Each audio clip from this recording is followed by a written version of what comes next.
ഒരടിമ തിന്മ ചെയ്തുകൊണ്ടേ ഇരുന്നു കഴിഞ്ഞാൽ, തുടർന്നു കഴിഞ്ഞാൽ ആ തിന്മ അവന് നിസ്സാരമായി തീരും. ആ തിന്മയോടുള്ള ഗൗരവം അവനില്ലാതാവും. വദാലിക അലാമത്തുൽ ഹലാക്, അതവന്റെ നാശത്തിന്റെ അടയാളമാണ്.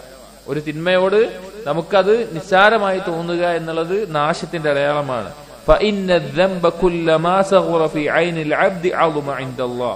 ഒരു പാപം അള്ളാഹുവിന്റെ അടുക്കൽ എത്രത്തോളം നിസ്സാരമാകുന്നുവോ അത്രത്തോളം അള്ളാഹുവിന്റെ അടുക്കൽ ഗൗരവമുള്ളതാവും. ബുഖാരി അദ്ദേഹത്തിന്റെ സഹീൽ കൊടുത്തൊരു ഹദീസ് അൻ ഇബ്നു മസ്ഊദ് റളിയല്ലാഹു അൻഹു ഖാല ഇന്നൽ മുഅ്മിന യറാ ദുനൂബഹു കഅന്നഹു ഫി അസ്ലി ജബലിൻ യഖാഫു അൻ യഖഅ അലൈഹി. ഇബ്നു മസ്ഊദ് റളിയല്ലാഹു അൻഹു പറയാണ്, ഒരു മുഅ്മിൻ അവന്റെ പാപത്തെ കാണുക അവന്റെ മുകളിൽ നിൽക്കുന്ന ഒരു പർവ്വതം പോലെ, അവന്റെ മേലേക്ക് വീഴുന്ന ഒരു പാറക്കല്ല് പോലെയാണ് അവന്റെ തിന്മയെ കാണുക. വഇന്നൽ ഫാജിറ യറാ ദുനൂബഹു കദുബാബിൻ വഖഅ അലൽ അൻഫി. എന്നാൽ ഒരു തെമ്മാടി ആയിട്ടുള്ള ആളോ അവന്റെ തിന്മ എത്ര വലുതാണെങ്കിലും അവൻ കാണുക അവന്റെ മൂക്കിൽ ഇരിക്കുന്ന ഒരു ഈച്ചയെ പോലെയാണ്. ഫഖാല ബിഹി ഹകദ ഫതാറ. ഒന്ന് തട്ടിക്കളഞ്ഞാല് അത് പോകുന്ന അത്ര നിസ്സാരമായിട്ടാണ് തിന്മയെ കാണുക.